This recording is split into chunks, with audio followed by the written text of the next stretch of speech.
तो जोनिस recently Boruto के चैप्टर 4, जुजुत्सु काइसेन के चैप्टर 243 एंड जुजुत्सु काइसेन के एनिमे की कंट्रोवर्सी की वजह से मेरा दिमाग माय हीरो एकेडमिया के न्यू चैप्टर की तरफ नहीं गया। But I just miss something really major regarding the history of My Hero Academia universe, क्योंकि इस चैप्टर में बहुत major details and information reveal होती है, लाइक वन फॉर ऑल का एक विलन क्यों बनना एंड क्वार्क असल में है क्या और इनके पीछे क्या राज है। साथ साथ हमें ऑल फॉर वन और उसके छोटे भाई योइची जो वन फॉर ऑल का सबसे पहला बिल्डर एंड फाउंडर है, इन दोनों की फैमिली का भी पता चलता है and how much of a major impact was the first appearance of quirks in the world. तो वेलकम जोइस, आज की वीडियो में हम माय हीरो एकेडमिया के चैप्टर 407 की बात करने वाले हैं, जहां हम इसकी डिटेल्स एंड इसमें होने वाले इवेंट्स को कवर करेंगे एंड यकीन मानो इस बार इसमें काफी माल मसाला आया है। तो अब without wasting any more time let's start the video.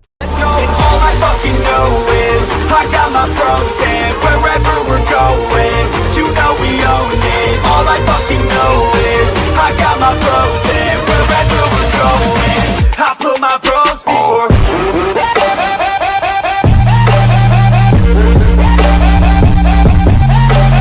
तो अब जिस तरह हमने देखा था कि पिछले चैप्टर में कैसे ऑल फॉर वन बाकुगो को देख कर इतना गुस्से में आ जाता है, क्योंकि बाकुगो उसको वन फॉर ऑल के सेकंड यूजर की याद दिलाता है, जिसने ऑल फॉर वन से उसके भाई को सेपरेट किया, जुदा किया। एंड अब इस चैप्टर में हमें इसी का पता चलता है कि क्यों all for one Koodo the second user को इतना हेट करता है और कूडो को मारते वक्त ऑल फॉर वन रो क्यों रहा था। तो इस चैप्टर की स्टार्टिंग उस टाइम से होती है जहाँ दुनिया में अभी क्वार्क का कुछ अता पता नहीं था और लोगों के लिए सुपर पावर सिर्फ एक ख्वाब या इमेजिनेशन होती थी। और हम देखते हैं एक प्रोस्टिट्यूट को। अब मैं तुम में से जिनको प्रोस्टिट्यूट का मतलब नहीं पता तो मैं यहाँ तो नहीं बता सकता, पर तुम स्क्रीन पर देख सकते हो। अब ये प्रोस्टिट्यूट 1 साल से बीमार होती है और एक पत्थर जैसे वार्ड्स इसकी बॉडी पर निकल आते हैं। तो अब ये वार्ड्स देखकर तुम्हें समझ आ गया होगा ये किस चीज को रिप्रेजेंट कर रहे हैं, क्वार्क्स को। तो इसके बाद हमें पता चलता है कि ये औरत पिछले 8 महीनों से प्रेग्नेंट है और वो भी ट्विंस के साथ, जहां इस औरत को पता भी नहीं कि ये प्रेग्नेंट है। Wait, what are you saying? इसको पिछले 8 महीनों से ये नहीं पता कि इसके अंदर 2 जानें बन रही है?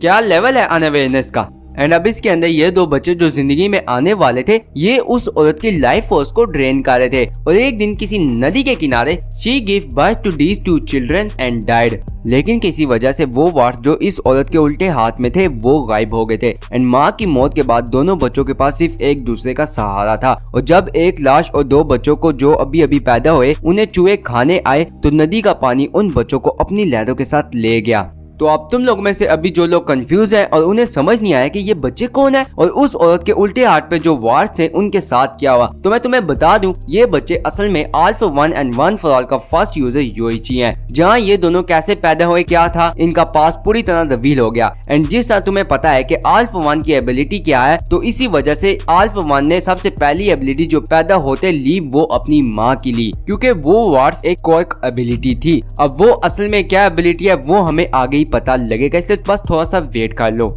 अब ठीक इस इवेंट के 1 साल बाद दुनिया में वही बच्चा पैदा हुआ जिससे ये क्वार्क्स वाला किस्सा शुरू हुआ। जी हाँ, द ग्लोइंग बेबी। एंड ठीक इसी तरह और भी बच्चे सुपर पावर्स की एबिलिटी की या फिर हम कह सकते हैं मेटा एबिलिटी के साथ पैदा होना शुरू हो गए। और ये एबिलिटी जरूरी नहीं सिर्फ एट बर्थ पर ही अवेकन होती हैं, बल्कि कुछ बच्चे तो इसे टीन एज पर भी अवेकन कर रहे थे। एंड अब दुनिया में इतना बड़ा चेंज आने के बाद दुनिया भर के सब साइंटिस्ट बैठ गए इसका राज जानने के लिए और हमें पता लगता है कि ये मेटा एबिलिटी एक ऐसी जीन्स है जो इंसानों की नहीं है और किसी और जानदार या मैं कह सकता हूँ एलियन से आई हुई है, लेकिन इतना मैं फॉर श्योर कह सकता हूँ ये इंसानों में से नहीं आए। और इन साइंटिस्ट ने ये भी कहा कि ये एबिलिटी ना ही इंसानों ने अवेकन की है, ना ही इंसानों में ये अपने आप आई है नेचुरली, बल्कि ये किसी और जानदार चीज में से आई है जिसका हमें नहीं पता कि वो असल में है क्या। तो अब तुम लोगों को जैसे कि पता है कि एज इन ह्यूमन नेचर जब कोई चीज हमारी समझ से परे हो जाए the first thing that comes in our mind is fear. And अब एमएच की दुनिया में इतना बड़ा चेंज आया तो लोग पूरी तरह डरने लगे और इन सुपर पावर्स वाले लोगों को पकड़ने लगे और इसी के चलते दुनिया पूरी क्योस की तरफ चली गई।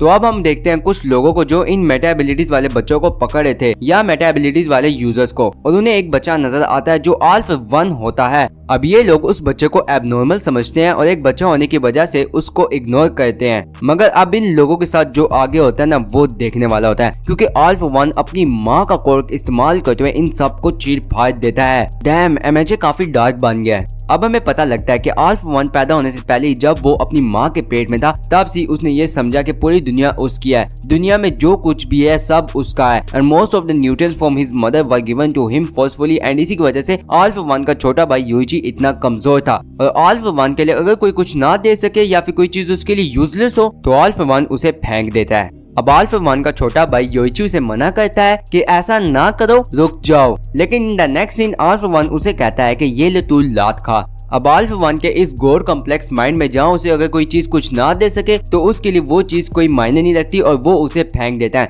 एंड ठीक इसी तरह योइची उसे कोई फायदा नहीं देता था, ना ही उसे कोई चीज ऑफर करता था, मगर अल्फा 1 के लिए योइची उसकी पोजीशन में से था, इसलिए अल्फा 1 उसे अपने साथ ही रखता था। यार alpha 1 just admit that you love your brother more than anything. मगर अल्फा 1 जिसने अपनी पूरी जिंदगी में प्यार नाम जैसी कोई चीज कभी महसूस नहीं की और ना ही उसको माँ का प्यार मिला, इसलिए अपने छोटे भाई के साथ जो उसे प्यार है उसको वो पोजीशन समझता है। अब आगे हमें पता चलता है कि जो ग्लोइंग बेबी था ना, वो पूरी दुनिया में पीस सीख कर रहा था मेटा ह्यूमंस के लिए और चाहता है कि सब इंसान एंड मेटा ह्यूमंस दोनों मिलजुल कर रहें। एंड फिर हम देखते हैं एक टूटी हुई बिल्डिंग में योइची कुछ पा रहा होता है एंड उसका बड़ा भाई अल्फा 1 उसके पास आकर कहता है कि ये तुम क्या पा रहे हो बिना मुझे बताए, और योइची उसे कहता है कि मैं अभी लिखने और पढ़ने के बारे में सीख रहा हूँ, इसलिए मैं बुक्स से दूर रहता हूँ, मगर ये कॉमिक्स ये तो बहुत अमेजिंग है एंड मैं चाहता हूँ कि मैं भी एक हीरो बनूं। अब योइची का एक हीरो बनना और डेकू का भी एक हीरो बनना मीन्स के उसका ख्वाब देखना एक दूसरे को काफी रिजेंबल कर है, क्योंकि ऑल माइट का हीरो बनना तो दुनिया को बदलने के लिए था, बट डेकू का एक हीरो बनना सबसे पहले हीरो का ख्वाब देखना सिर्फ इसीलिए था क्योंकि उसने एक हीरो को आइडियलाइज किया जो कि ऑल माइट था। ठीक इसी तरह योइची भी इस कॉमिक में एक हीरो को आइडियलाइज कर है जो कि कैप्टन हीरो है,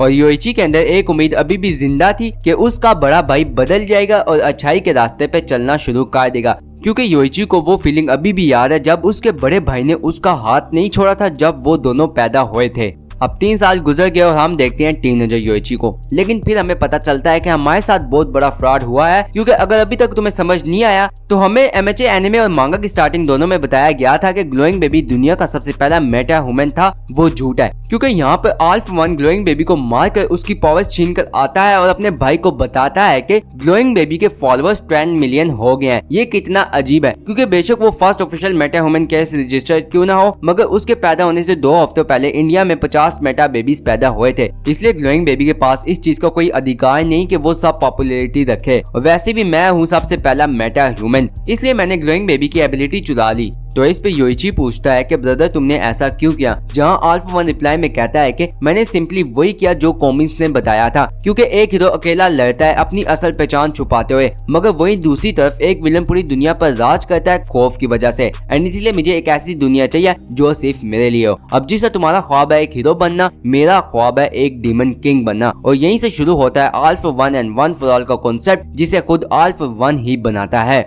लेकिन अल्फा 1 अपने भाई को सबसे ज्यादा प्यार करता है, इवन तो उसका प्यार बहुत ज्यादा ऑब्सेस्ड कैटेगरी में चला जाता है, but in the first place alpha 1 को प्यार का भी नहीं पता, तो उसने अपनी इस फीलिंग को पोजेशन का नाम दिया हुआ है। एंड बिकॉज ऑफ दैट जब वन फॉर ऑल का सेकंड यूजर कुरो योइची को लेकर जाता है, अल्फा 1 जस्ट गॉट मैड कि वो उसके भाई को क्यों लेकर गया, एंड इसीलिए यहाँ पर अल्फा 1 कहता है कि वेट तुम मेरे से भाग रहे क्यों हो, मैंने तुम्हें सब कुछ दिया, पावर्स तक दी तुम्हें, पर ये तुम्हारे साथ कौन है, उसे कहो तुमसे दूर हो जाए, क्योंकि तुम मेरे हो, मेरी तरफ देखो। एंड जब यहाँ पे कोडो अल्फा 1 के भाई को उससे चुरा कर ले गया, इस जेलिसी में अल्फा 1 ने अपने भाई का वो हाथ काट दिया जिसको कोडो ने पकड़ा हुआ था। इसलिए मैंने कहा है कि अल्फा 1 का ब्रोमांस बहुत ज्यादा ऑब्सेस कैटेगरी में जा रहा है। अब इस चैप्टर को पढ़ने के बाद बहुत सारे क्वेश्चंस के आंसर मिल जाते हैं, लाइक अल्फा 1 रो क्यों रहा था जब उसने कोडो द सेकंड यूजर को मारा था, क्योंकि उस टाइम अल्फा 1 रिलीफ फील कर रहा था और सैड भी, क्योंकि उसने उस आदमी को मार दिया जिसने उसके भाई को उससे छुड़ा लिया था, मगर इसके बावजूद वो अपने भाई को वापस नहीं ला पाया, एंड इसी वजह से अल्फा 1 वन फॉर ऑल के पीछे है, क्योंकि अल्फा 1 के लिए वन फॉर ऑल एक एबिलिटी नहीं है, बल्कि अल्फा 1 सोचता है कि अगर वो अपने भाई की एबिलिटी अपने पास रखेगा तो उसका भाई उसके पास होगा। सीरियसली ब्रदर कॉम्प्लेक्स है इसे।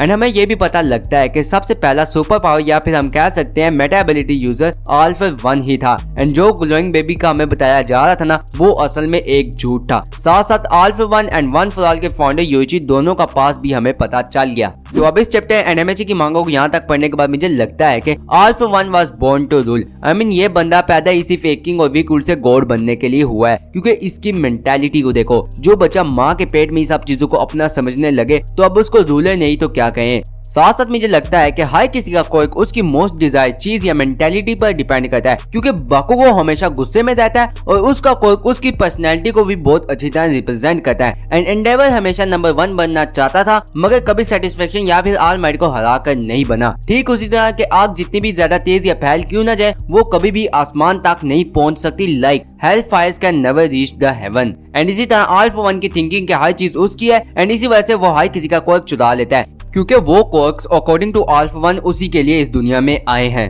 तो अब इस चैप्टर के साथ साथ इस वीडियो को भी यहाँ पर एंड करते हैं, और तुम लोग मुझे नीचे कमेंट में जरूर बताना कि ऑल फॉर वन सबसे पहला मेटा ह्यूमन है या फिर उसकी माँ। एंड ऑल्सो अगर क्वर्क्स वाकई में अपने ओनर की थिंकिंग एंड पर्सनैलिटी पर डिपेंड करते हैं तो डेकू का क्वर्क क्या हो सकता है। साथ साथ अगर इस वीडियो को यहाँ तक देख रहे हो तो जल्दी से इसे लाइक करो, बेशक तुम्हें पसंद आई हो या नहीं, और इसको अपने एमएचए मांगा रीडर दोस्तों के साथ शेयर भी करना, ताकि वो भी ऑल फॉर वन और फर्स्ट यूजर के पास्ट एंड क्वर्क की हिस्ट्री को और भी अच्छी तरह समझ सकें। प्लस इस रेड वाले बटन में तुम कॉमेंट्स मारो या ग्लोइंग स्मैश, मेरे को नहीं पता, मुझे बस ये सब्सक्राइब किया हुआ नजर आना चाहिए। तो अब इसी के साथ मुझे दो इजाजत, सायोनारा। मेरे को हेलम दिस क्वर्क चाहिए।